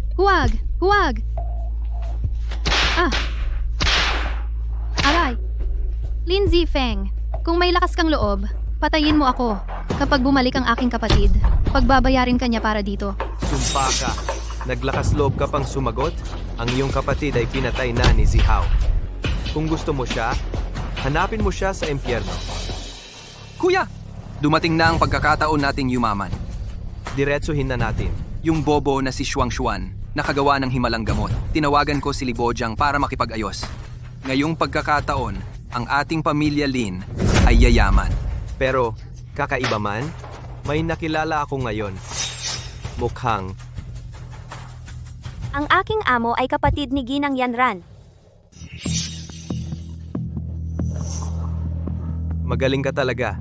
Sa pagkamatay ni Leng Yanran, walang ebidensya si Leng Xuanyang at hindi niya tayo magagalaw.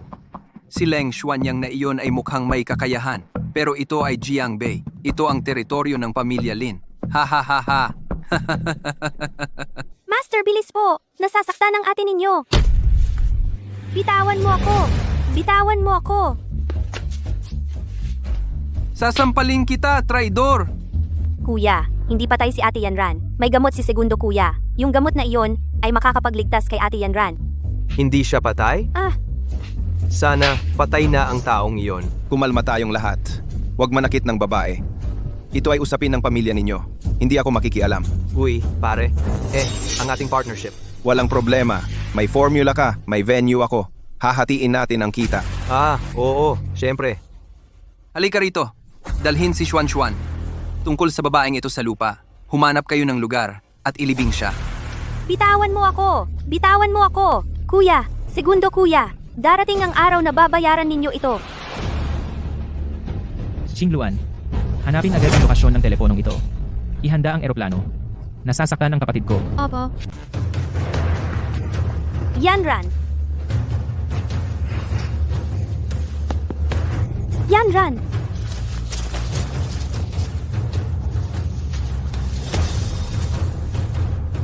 May pulso pa siya. Yanran. Yanran! Nandito na po kayo sa wakas. Anong nangyari? Sino ang nagbaon sa ating panganay na ate ng buhay? Sino ang gumawa nito? Magsalita ka. King Luan, iuwi muna natin ang ating panganay na ate. Pasensya na, Xuan. Naging masyado po akong emosyonal kanina. Natakot kita. Sa wakas, nakilala niyo na po ako. Akala ko iniwan mo na ako. Paano kita maiiwan?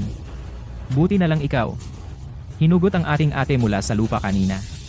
Kung hindi, pero para sa dalawa mong kapatid na lalaki, hindi ko sila patatawarin.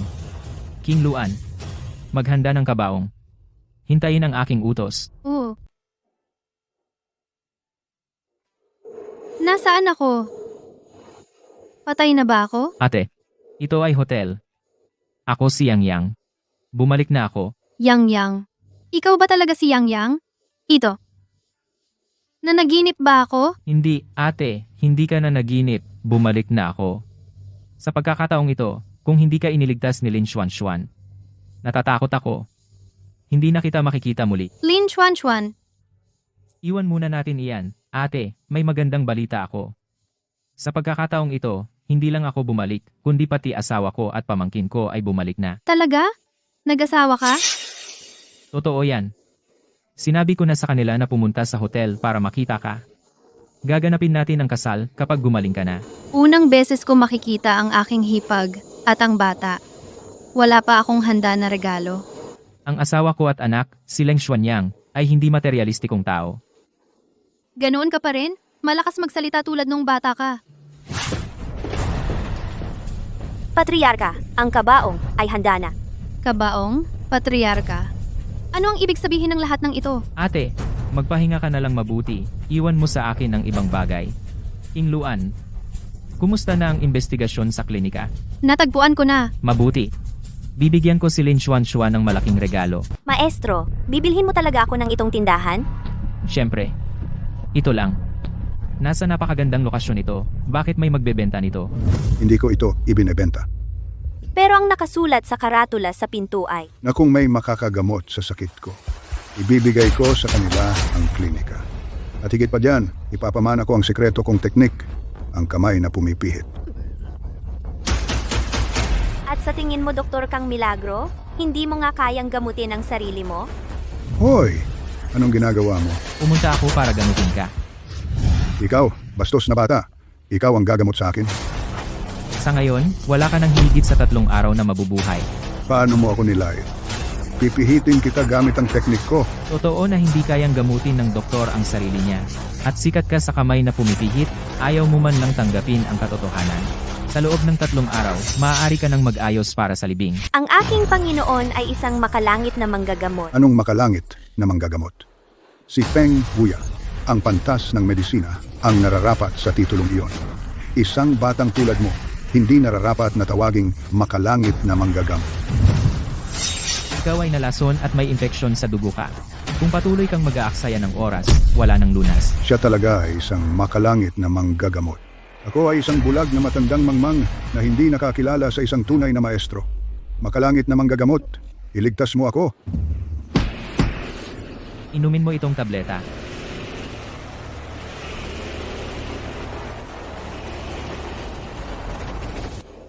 Sapat na ba ito? Tingnan mo ang iyong kamay. Aking, hindi ka panipaniwala. Tanggapin mo ang pagyuko ko. Kagalang-galang na Ginoo. Ano ang ginagawa mo? Iniligtas mo ang aking buhay. Mula ngayon, ang klinikang ito sa iyo na. Tungkol naman sa klinika, ikaw at si Xuan ang dapat mamahalan nito ng magkasama. Ang pamamaraan ng paglinsad ng buto, ituro mo sa kanya. Siya ay mula sa pamilya Lin. Sasabihin ko ito ng 1 beses lamang. Ang aking alagad walang kinalaman sa pamilya Lin. Gagawin ko ang lahat ng sasabihin ng makalangit na manggagamot. Guro. Pumunta ka agad sa hotel. Si Shiyun at ako ay malapit ng mamatay. Pakawalan mo ako. Huwag kang gumalaw. Manatili ka lang. Nanay, Naglakas loob ang matandang babae na tumawag ng tao. Ano ang gusto mo? Ang ganda lang ng anak mo. Nagustuhan siya ni Mr. Kun. Hayaan mo siyang magpalipas ng gabi, kasama kaming mga lalaki. Isang babaeng may karakter. huwag mong hawakan ang tatay ko. Huwag mo siyang hawakan. Pakiusap, huwag gawin iyon. Mag-usap tayo ng mahinahon. Mahinahon. Haharapin kita.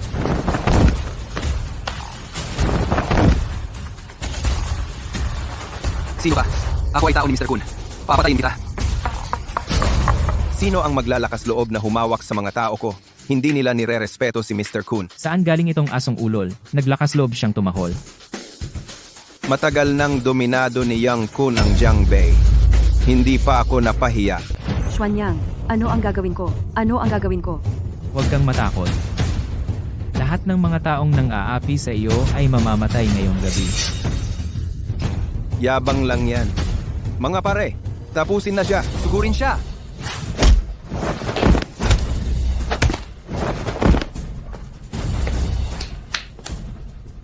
Kayo? Kailangan ko pa bang kumilos? Binibigyan ko kayo ng karangalan.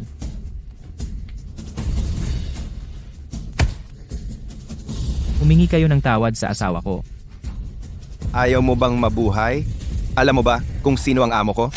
Ang amo ni Kun ay si Li Bojiang, isang kilalang tao sa Jiangbei. Sino ang bulag na tanga?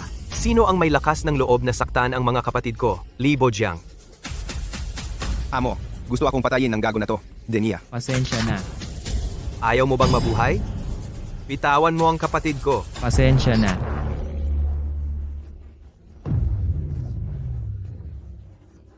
Amo, humingi ka ng tawad. Dali. Nagkamali ako. Humihingi ako ng tawad. Pasensya na. Ngayon ay araw ng pagsasama-sama ng pamilya. Ililigtas ko ang inyong buhay, mga aso. Umalis kayo dito.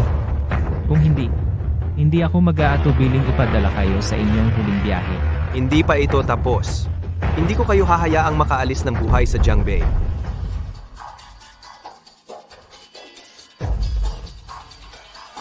Buhay ka pa pala? Hindi. Multo ka. Ang ganda ng asawa ng kapatid mo. Sis, wag mo akong asarin. Mas maganda ka pa sa akin. Sige, pareho kayong magaganda. Sino ang nagkakagulo dito? At sino ka? Ako. Si Haiti, ang boxing king ng Jiangbei. Ikaw ang nanakit kay Young Master Li, tama? Oo, ako yon. Hindi ka ba natakot nang makita mo ang lolo mo? Hindi masama. Pero ang buhay mo, kukunin ito ng lolo mo. Ang lakas ng loob mo. Lakas ng loob mong walang galang sa patriarka. Binibini. Ano? Gusto mo ako? Uli na.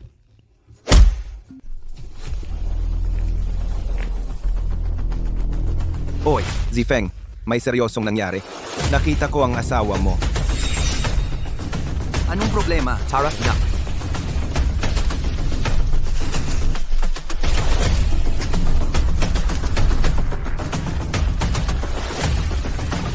Ano ba? Baka naman, nawala siya? Bumuhay? Ano bang sinasabi mo? May gumawa nito. Posible bang si Leng Xuanyang talaga ang nakita natin noong araw na iyon? Bumalik na agad siya sa Jiangbei? Kasalanan ko, hindi ko siya natapos 5 taon na ang nakakaraan. Ano ang silbi ng pagsisisi ngayon? Maghanap agad ng solusyon. Relax. Sa pagkakataong ito, hindi siya makakatakas.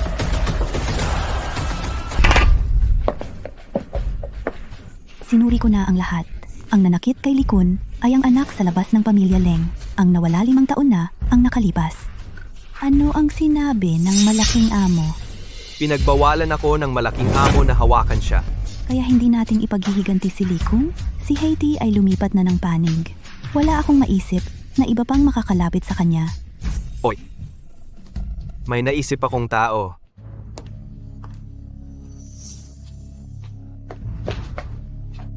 Xuanyang, iligtas mo siya. Kaklase ko siya sa kolehiyo.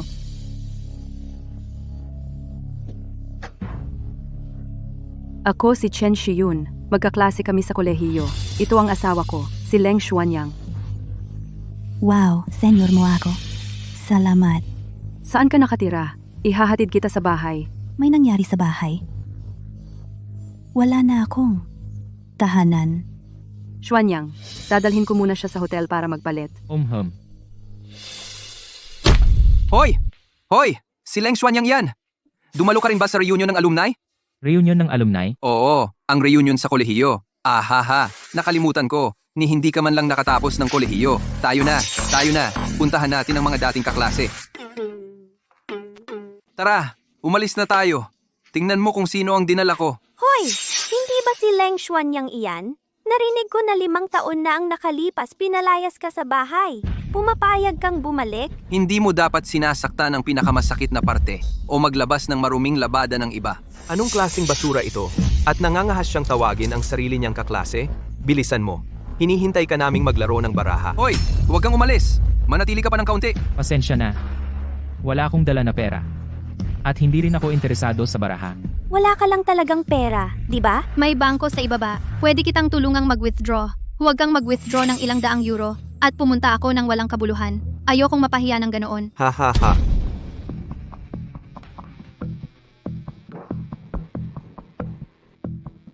Pabor, ibigay mo sa akin ang upuan mo. Gusto ko ang upuan ng karangalan. Hoy, ikaw. Hindi ka pa ba nagigising? Eto, kung sino ang may pinakamaraming pera, siya ang makakakuha ng upuan ng karangalan. Ganoon lang kasimple. Kung patuloy kang magpapanggap na mayaman, sasabugin kita. Wala kang pera sa account mo, ha? Akala mo matalino ka? Nagpapanggap na mayaman? Hindi iyon. Anong hindi? Sobrang. Sobrang ano? Sabihin mo na. Mr. Leng, narito ang 50 milyon. Kung kailangan mo, pwede akong magdala pa. Ngayon, hindi ba dapat mong ibigay ang upuan? Mayroon ka lang konting maruming pera. Narinig ko na nag-abuso ka sa gamot. Kahit marami kang pera, hindi mo maibibigay sa pamilya Leng ang isang tagapagmana. Di ba? Mahal, nandyan ka pala.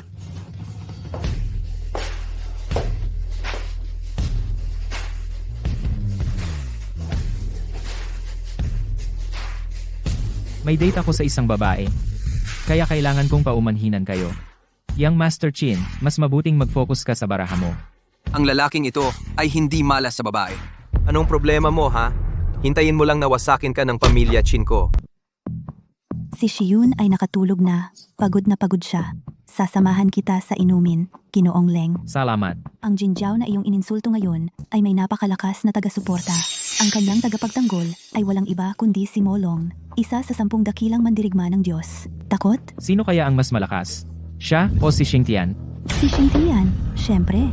Ano ang problema? Kilala mo si Xingtian? Hindi ko alam kung bawat buwan. May ilang araw ka nang hindi matiis na sakit ng tiyan.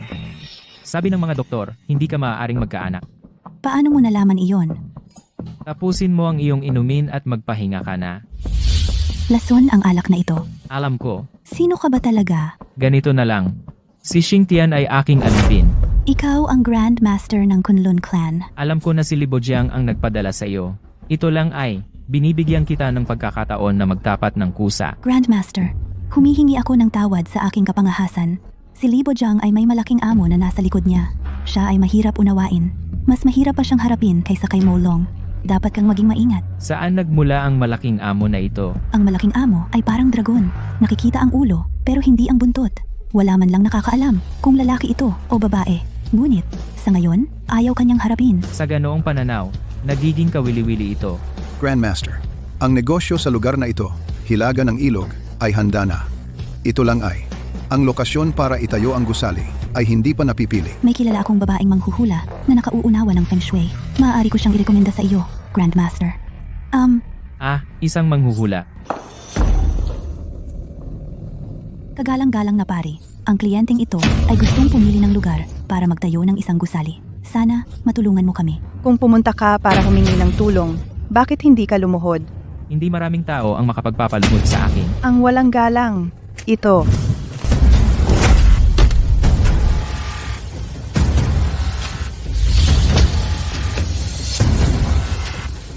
Huwag kang masyadong mayabang, bata. Iminumungkahi kong manalangin ka para sa iyong kapalaran.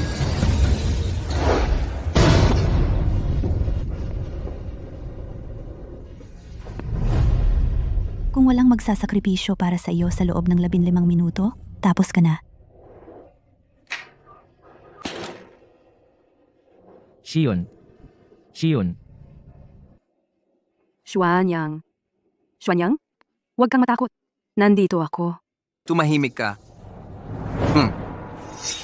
Shiyu. Miss, Qingluan, protektahan si Xion. Aw, Lin Zihao, napakawalang hiya mo. Leng Xuanyang, 5 taon na ang nakalipas. Pinalad ka. Ngayon, walang makakapagligtas sa iyo. Sa ganitong oras bukas ay ang anibersaryo mo. Kaninong anibersaryo? Iyan ay malalaman pa. Hindi ka susuko ha. Ngayon, Pupunitin kita ng pira-piraso. Xuanyang, Shiyu. Qingluan, ilayo si Shion dito. Hindi ako aalis. Patriarka, ikaw. Isang mumunting insekto. Walang magagawa sa akin. Ah,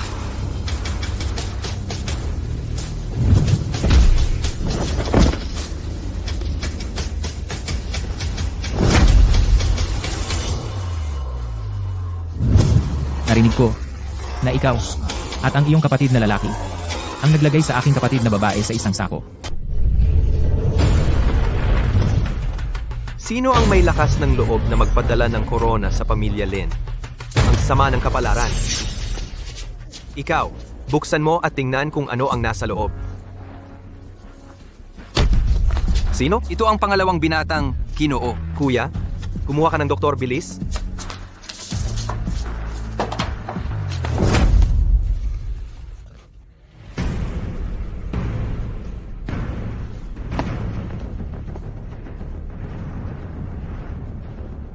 Aba, hindi ba iyon ang aking asawang bagsak? Ano? Nakahanap ka ng mas magandang huli sa labas. Lin Zifeng, ingatan mo ang iyong bibig. Ito ay para pasalamatan ka sa lahat ng taon na inalagaan mo ako. Ito ay para pasalamatan ka sa pagtatangka mong ilibing ako ng buhay. Baliw ka! Pumunta ka! At agad kang sumuntok! Sa tingin ko, ikaw ang baliw. Lakas ng loob mo pa ring magpakita? Ano ang ginawa mo sa aking kapatid? Tinulungan ko lang siyang maging eunuko. Kung hindi, matutulungan din kita. Lalakas ang loob mong saktan ako? Ang iyong kapatid na babae ay magiging byuda habang buhay. Binabanggit mo pa iyan? Iyan mismo ang dahilan kung bakit ako narito. Pirmahan mo itong divorce paper. Ang aking kapatid na babae ay itatapon ang kanyang asawa ngayon. Bruha, kahit na ito ay liham ng diborsyo, ako ang nakikipaghiwalay sa iyo. At matapang ka pa ring sumagot. Alam mo ba ang problema mo? Bubugbugin kita hanggang pumirma ka. Wag mo akong saktan. Sige, pipirma ako. Hindi pa ito tapos. Bukas, magdaos ka ng press conference at ipalaganap mo ang liham ng diborsyo. Hindi iyon maaaring mangyari. Kung magdaos ka ng press conference na iyon, masisira ang reputasyon ko. Nag-aabuso ka sa bahay at nagbebenta ng peking gamot. Ang reputasyon mo ay matagal nang nasa kanal. Leng Xuanyang, huwag kang lumampas. Sige. Ako ang magdaos para sa iyo. At kung ano ang iaanunsyo ay higit pa sa isang simpleng liham ng diborsyo. Sino yan? Sino ang nagbanggit ng press conference? Pumayag ba ako? Isa na naman ang naghahanap ng gulo. Ikaw na naman. Hindi pa tayo nagkabati nung nakaraan. At nandito ka na. Pinapayuhan kita na huwag makialam dito. Kung hindi, kahit may 10 ulo ka, hindi sapat ang mga iyon para bayaran ang halaga. At pinabayaan mo lang silang umalis ng ganoon? Relax lang. Dahil nandito ang tiyuhin kong si Mo Long. Walang media na maglalakas loob na maglathala ng kahit ano. Leng Xuanyang, hindi pa ito tapos sa pagitan natin. Kalahating oras na ang nakalipas. Bakit wala pa ring dumadating? Hindi ba dapat may press conference? At ang mga mamamahayag? At ang mga tao? Hindi mo ba ako gusto siraan? Eh di sige, gawin mo na. Tingnan natin kung sino ang maglalakas loob na mag-ulat. Tito Molong, siya nga. Tapusin mo na siya. Narito na si Patriarka Molong. Wala kang pakialam. Kung hindi dahil sa matandang patriarka at sa katotohanan wala ang ate noong araw ng paghalili, hindi siya magiging patriarka. Mandirigmang banal na si Molong. Ang batang ito ay hindi lang nanggulo kay Chin Hao, kundi sinaktan din ang anak ko. Ngayon, ano man ang mangyari, hindi ko siya patatawarin. Kaya ngayon, magbabayaran na ang mga lumang utang. Hindi na kailangang mag-abala ang patriarka. Ngayon, hayaan ninyong linisin ko ang bahay para sa karangalan ng Kunlun. Kuya, gusto ko lang ipaglaban ng ate. Kaya mo bang tiisin? Pero ako hindi. Nakita mo na ba siya? Sabihin mo sa akin kung nasaan siya. Bidu. Hindi ko alam. Ayaw kanyang makita. Ate, Tito Molong, saktan mo siya! Saktan mo siya! Saktan? Saktan ang ano? Sa tingin ko, ikaw ang nangangailangan ng suntok. Kuya, hintayin mo ako. Ano pang mga connection mo? Ipakita mo sa akin kung ano ang kaya mo. Tawagan mo ang dakilang tagapamahala. Sa totoo lang, sabi ng dakilang tagapamahala, hindi natin dapat galawin si Leng Xuanyang. Ang mga bagay-bagay ng pamilya Lin. Wala silang kinalaman sa akin. Bayaw. Kailangan mo akong tulungan, Bayaw. Kung ang pamilya Lin natin ay bumagsak, hindi maganda iyon para sa iyo o sa kapatid mo rin. Itinakwil ka na ng kapatid ko. Ngayon, hindi ka na bayaw ko. Leng Xuanyang. Nasa akin si Lim Xuangshuan. Ano ang ginawa mo kay Xuangshuan? Magsalita ka. Saan mo itinago si Xuangshuan? Hahaha, Leng Xuanyang. Ikaw mismo ang pumatay sa tatay ko. Huwag mong asahan na mahahanap mo si Lin Xuangshuan. Siya ay sarili mong kapatid. Wala ka bang puso? Sasabihin ko. Si Lin Xuangshuan. Ibinigay namin siya sa pamilya Leng. Gusto rin nila ang kanyang formula ng gamot. Bayaw, patriarka. Nakikiusap ako. Iligtas mo ang buhay ko. Pakiusap. Paano mo tinatrato ang kapatid ko? Ngayon ay babayaran kita ng 10 beses, Qingluan. Narito. Ang kabaong. Oh, Anong sinabi mo? Patay na si Lin Zifeng. Anong sakuna ito? Tiyak na gawa ito ni Leng Xuanyang. Ano ang gagawin natin ngayon? Ano ang kinakatakutan mo? Kung nagawa nating tapusin ang kanyang ama, si Leng Deren, noon, magagawa rin natin siyang tapusin ngayon. Kung hindi ka naniwala ng bulag kay Lin Zihao noon, mapapasama ba tayo sa ganitong gulo? Tama na. Kung hindi tayo nahuli noon, hindi malalaman ni Leng Deren. Kailangan ko bang pumatay? Kung wala siyang anak sa labas, makakasama ba kita? Ikaw, alam ko naman na kasama mo lang ako para makaganti kay Leng Deren. Si. Anyway, ngayon, pareho tayong nasa iisang bangka. Huwag na tayong magsisihan. Mas mabuting mag-isip tayo ng solusyon agad. Inayos ko na iyon. Gusto ng amo ang sikretong formula, di ba? Ibigay na natin si Lin Xuangshuan sa amo. Tama. Xuanyang, kailan ka dumating? Walang pasabi. Sana sinabi mo para inutusan ko ang mayordomo na sunduin ka. Pigilan mo ang pagkukunwari. Ibalik mo sa akin si Xuangshuan. Anong Xuangshuan ang sinasabi mo? Wala akong kilalang Xuangshuan. Hindi pa tayo nagkabayaran sa nangyari noon. Una, ibalik mo sa akin si Xuangshuan. O pagsisisihan mo ito. Nasaan si Lin Xuangshuan? Master, ano ang ginagawa mo rito? Ikaw ba ang amo? Anong magaling na tagapamahala? Nandito ako para may makita. Hindi ko inaasahan ito.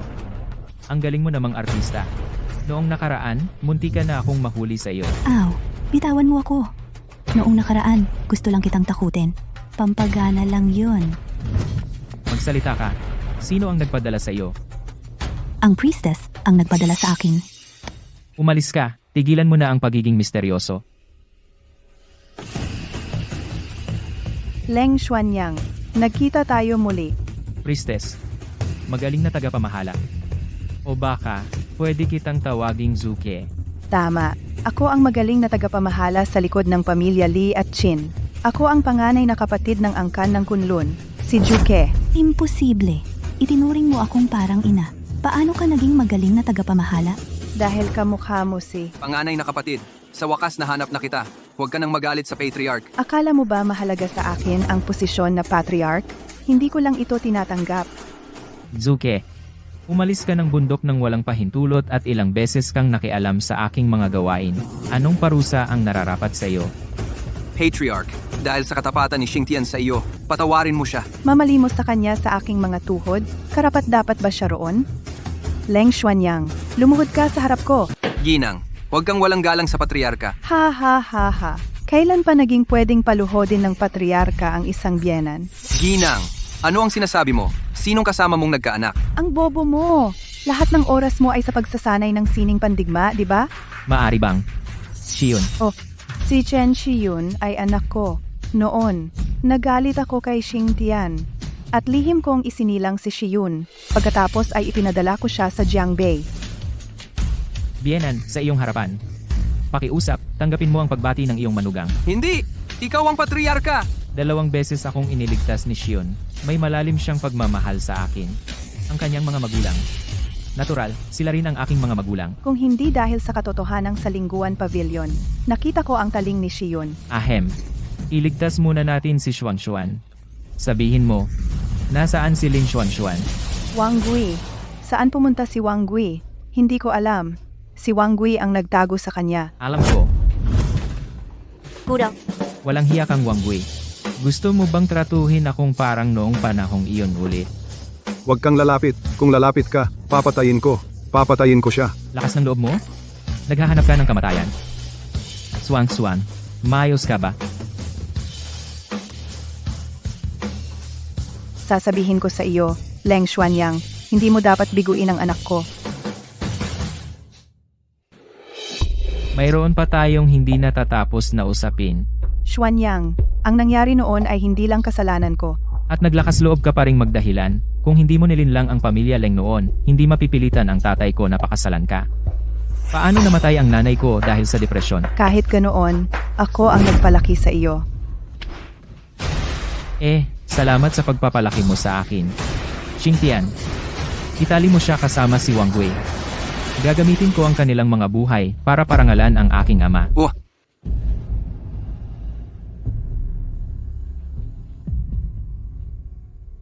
Ginoo, bumalik ka na. Anong ginagawa mo rito? Nasaan ang ate mo? Umuwi na ang ate ko sa Jiangcheng kanina. Pinaantay niya ako sa iyo. Natagpuan ni Xion ang kanyang tunay na mga magulang, iniwan pa niya ang kanyang asawa. Pero nandito pa ako para sa iyo. Ginoo, nauuhaw ka ba? Nagdala ako sa iyo ng tubig. Ginoo, heto. Bakit ang tamis? Tama. Tungkol kay Chen Qingqing. Ginoo, sa totoo lang, matagal na kitang gusto. Bata ako at maganda. At birhen din ako. Xion. Xion, Hindi ka si Xion. Xion, Huwag mo akong hawakan. talagang gusto kita.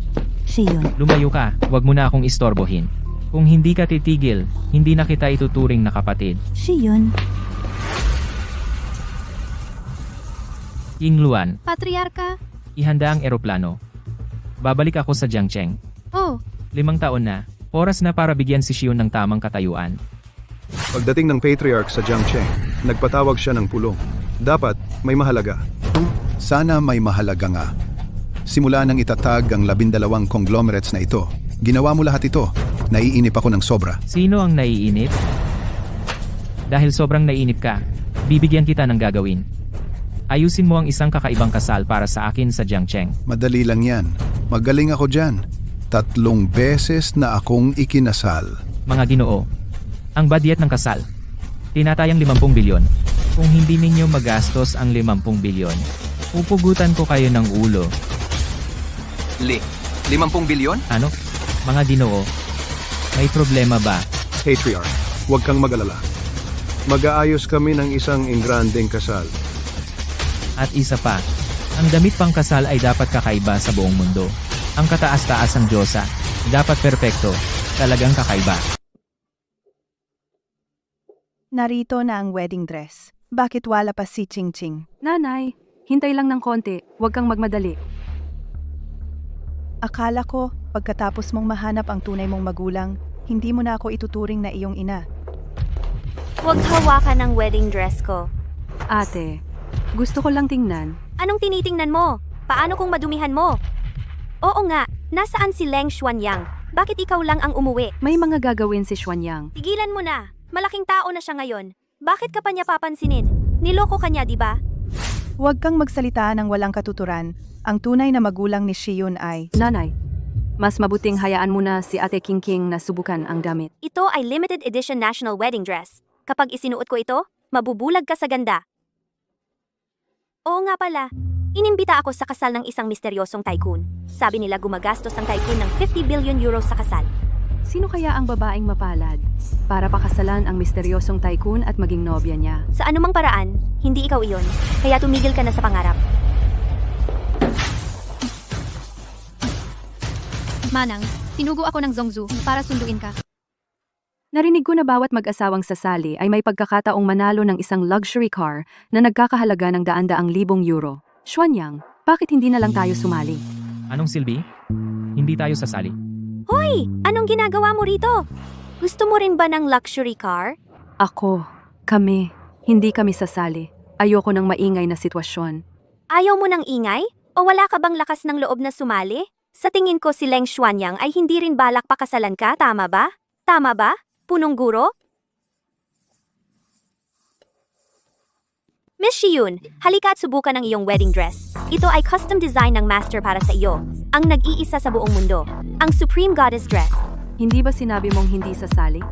Sabi ko hindi ako sasali sa kasal ng iba, pero hindi ko sinabing hindi ako sasali sa sarili kong kasal. Mahal, ngayon ay sarili mong kasal.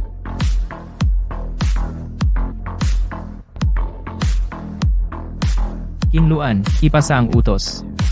Sa lahat ng bisita ngayon, kahit anong ranggo, ay bibigyan ng gantimpala.